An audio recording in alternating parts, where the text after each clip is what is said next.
افلا يتدبرون القرآن ام على قلوب اقفالها، تو کیا یہ لوگ قرآن میں غور نہیں کرتے یا دلوں پر قفل لگ رہے ہیں؟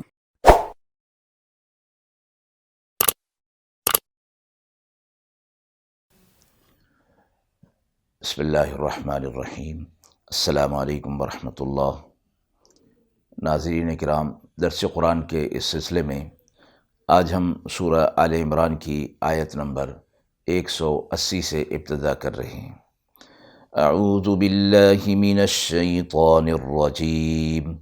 بسم اللہ الرحمن الرحیم۔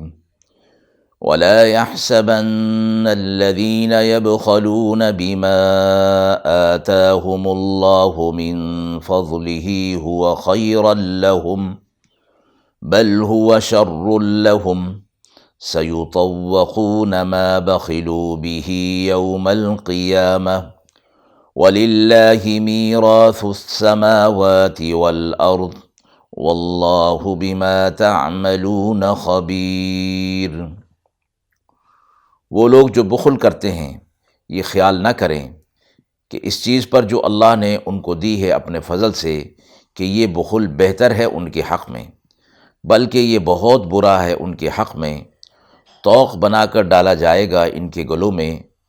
وہ مال جس میں بخل کیا کرتے تھے قیامت کے دن، اور اللہ وارث ہے آسمان کا اور زمین کا، اور جو کچھ تم کرتے ہو اللہ اسے جانتا ہے۔ آیت میں بخل کی مذمت کی گئی ہے، اور بخل کے معنی ہیں جو چیز اللہ کی راہ میں خرچ کرنا کسی پر واجب ہو وہ اس کو خرچ نہ کرے۔ اب جو اللہ کی طرف سے واجب قرار دے دیا گیا اس کام کو نہ کیا گیا، اس لیے اس کو بخل کو حرام فرمایا گیا ہے، اور اس پر جہنم کی شدید وعید فرمائی گئی ہے۔ حضرت ابو ہریرہ رضی اللہ تعالی عنہ سے روایت ہے، رسول اللہ صلی اللہ علیہ وسلم نے فرمایا، جس شخص کو اللہ نے کوئی مال عطا فرمایا پھر اس نے اس کی زکوٰۃ ادا نہیں کی تو قیامت کے روز یہ مال ایک سخت زہریلا سانپ بن کر اس کے گلے کا طوق بنا دیا جائے گا۔ وہ اس شخص کی باچھیں پکڑے گا اور کہے گا میں تیرا مال ہوں، میں تیرا سرمایہ ہوں۔ پھر حضور صلی اللہ علیہ وسلم نے یہ آیت تلاوت فرمائی۔ فرمایا کہ وہ بخل کر کے اور مال کو اللہ کی راہ میں خرچ نہ کر کے، یا جہاں اللہ رب العزت نے خرچ کرنے کا حکم دیا ہے وہاں خرچ نہ کر کے وہ یہ سمجھتے ہیں کہ یہ ان کے حق میں بہت بہتر ہے،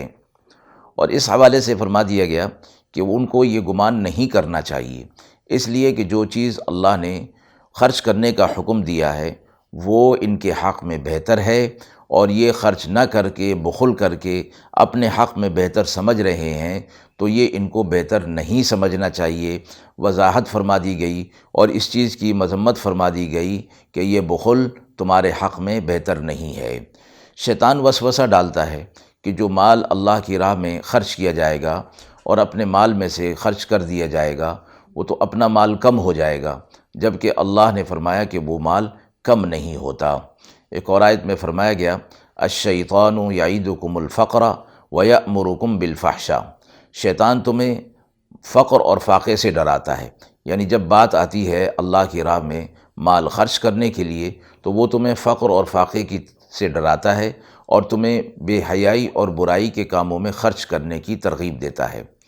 واللہ یعیدکم مغفرۃ منہ وفضلا، اور جبکہ اللہ تمہیں اپنی راہ میں خرچ کرنے کا حکم دے کر تمہیں اپنی مغفرت کی طرف اور اپنے فضل کی طرف بلاتا ہے، یعنی اس چیز کے اندر اللہ کا فضل اور اللہ کی مغفرت تمہارے ساتھ شامل حال ہوگی، لہٰذا اس بخل کو خرچ نہ کرنے کو اپنے حق میں بہتر نہ سمجھیں۔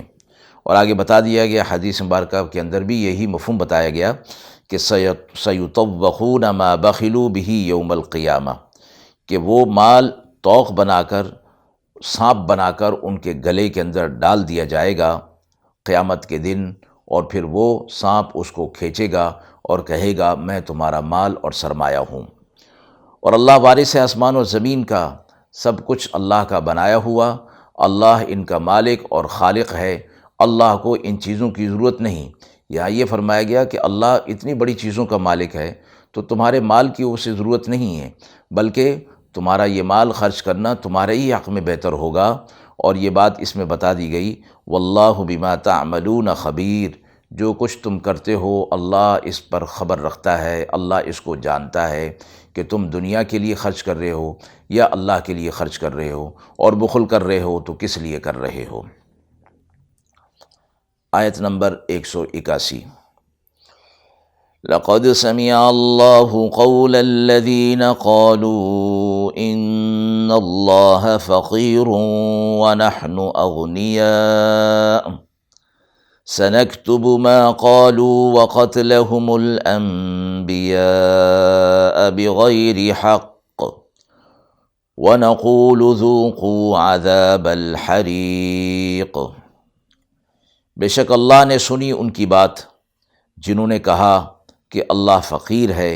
اور ہم غنی اور مالدار ہیں۔ اب لکھ رکھیں گے ہم ان کی بات، اور وہ جو خون کیے اور قتل کیے انہوں نے انبیاء علیہ الصلاۃ والسلام کے ناحق، اور کہیں گے کہ چکھو جلتی آگ کا عذاب۔ یہ آیت یہود کی طرف سے آئی تھی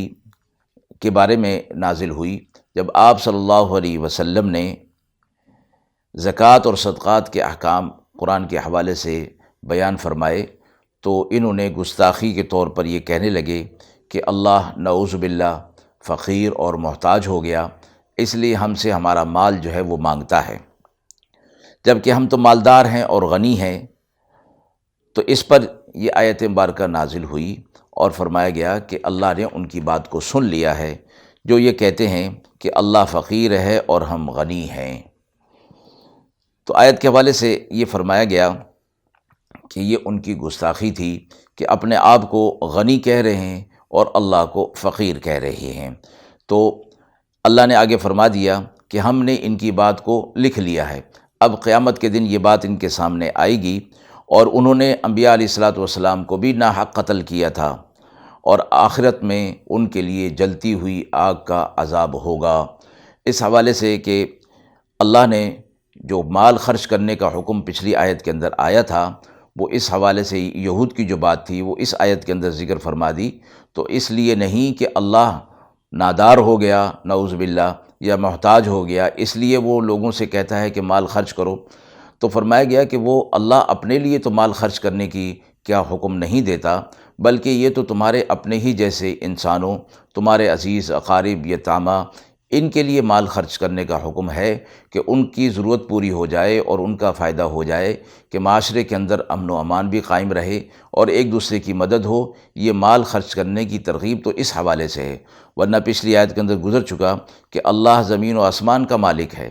زمین و آسمان جو کچھ ہے، اتنی بڑی زمین کا پیدا کرنے والا، اتنے آسمان کا پیدا کرنے والا، اس کا مالک اور خالق، اس کو تمہارے مال کی کیا ضرورت ہو سکتی ہے۔ تو اس لیے اس آیت کے اندر فرما دیا گیا کہ یہ لوگ اس طرح کی بات کرتے ہیں، اور انہوں نے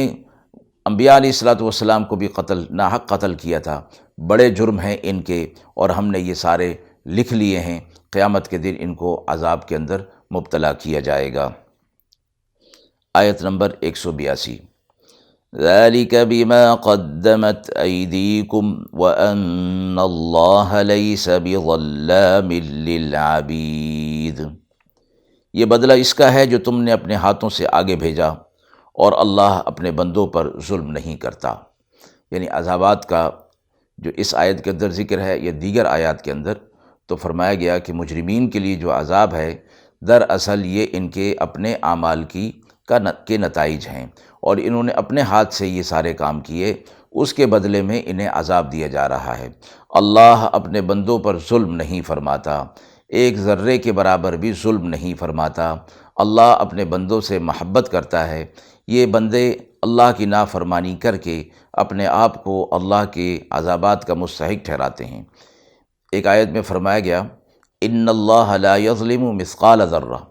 اللہ اپنے بندوں پر ایک ذرے کے برابر بھی ظلم نہیں کرتا۔ وَإِن تَكُ حَسَنَةً يُضَاعِفْهَا وَيُؤْتِ مِن لَّدُنْهُ أَجْرًا عَظِيمًا،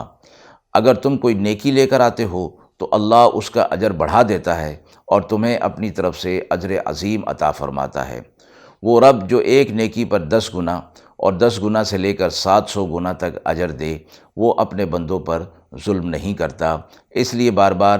عذاب کے ساتھ اس بات کا اعادہ کیا جاتا ہے، دہرایا جاتا ہے کہ اللہ اپنے بندوں پر ظلم کرنے والا نہیں، کہ عذابات کا ذکر ہونے کے بعد یہ نہ سمجھا جائے کہ اللہ کی طرف سے ظلم ہو رہا ہے، بلکہ وضاحت کر دی گئی کہ یہ بندوں کے اپنے اعمال ہوتے ہیں، تاکہ پھر اس سے یہ معلوم ہو جائے کہ اگر ہم برے اعمال کریں گے تو پھر ہم خود عذاب کے مستحق ہوں گے، اس لیے برے اعمال چھوڑنے کی ترغیب اس کے اندر بھی آ جاتی ہے۔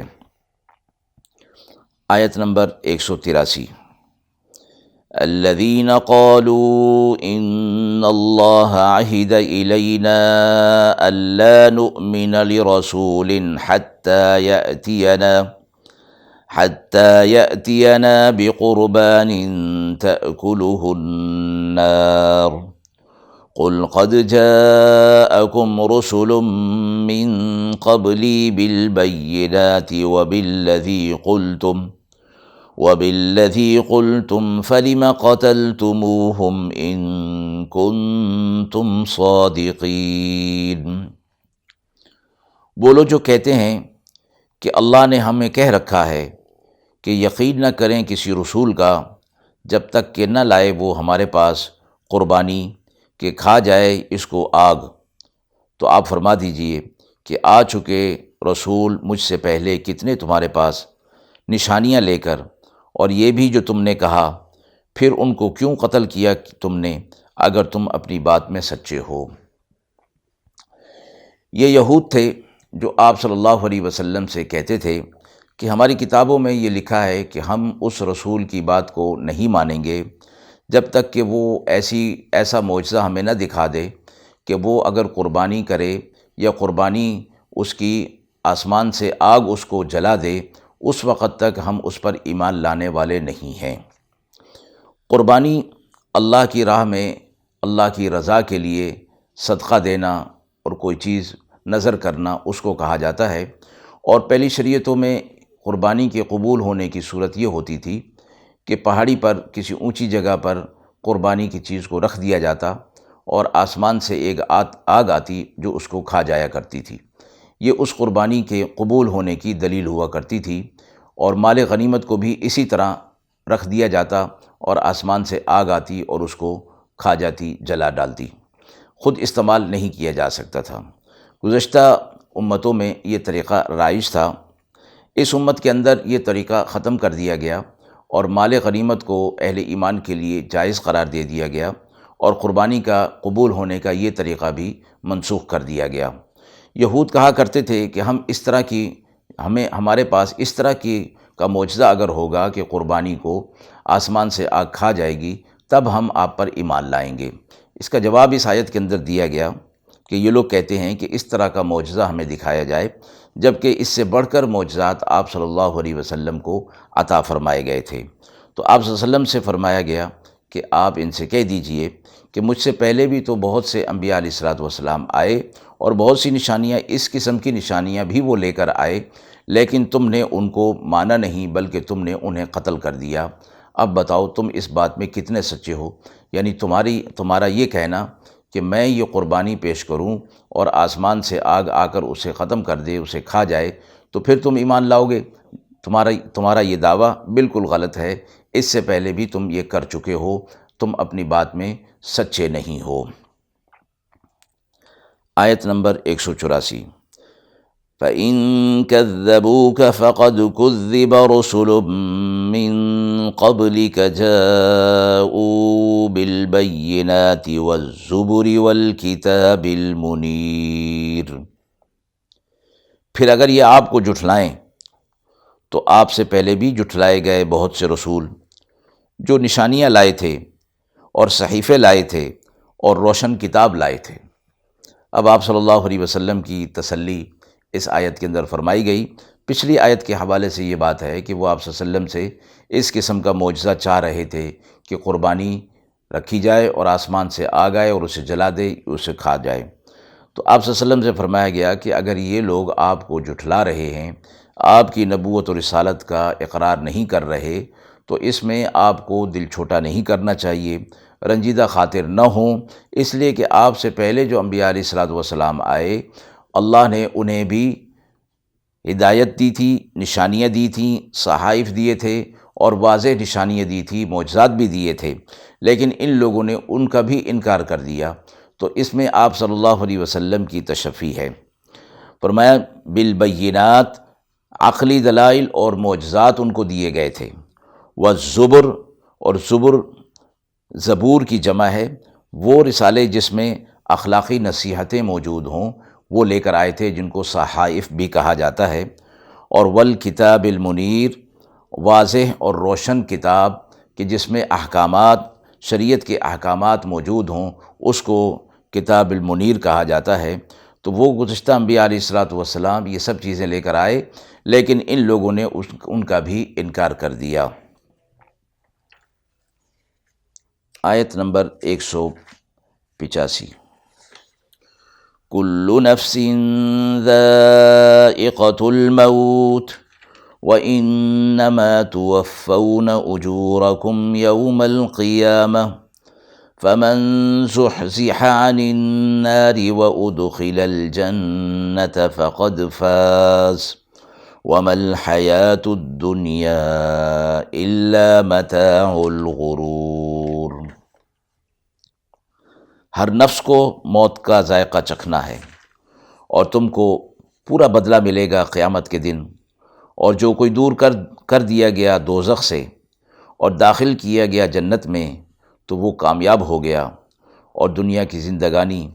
ایک دھوکے کا متاع ہے، دھوکے کی چیز ہے۔